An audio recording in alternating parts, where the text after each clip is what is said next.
জেনে নিন কখন আপনার বিভাগ, জেলা অথবা এলাকায় আজকের সেহরির শেষ সময়। আজ ঢাকা বিভাগের সেহরির শেষ সময় ভোর 4:49। এরপরে চট্টগ্রাম বিভাগের সেহরির শেষ সময় ভোর 4:43। আজ সিলেট বিভাগের সেহরির শেষ সময় ভোর 4:40। তারপরে রাজশাহী বিভাগের সেহরির শেষ সময় ভোর 4:54।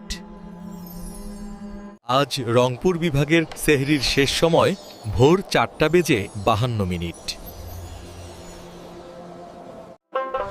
এবারে আসছি খুলনা বিভাগের সেহরির শেষ সময় ভোর 4:52।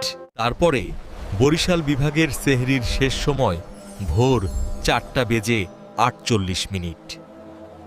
সর্বশেষ ময়মনসিংহ বিভাগের সেহরির শেষ সময় ভোর 4:47। নিয়মিত ইফতার ও সেহরির সময়সূচি এবং কোরআন তেলাওয়াত পেতে চ্যানেলটিকে সাবস্ক্রাইব করে রাখুন। ধন্যবাদ।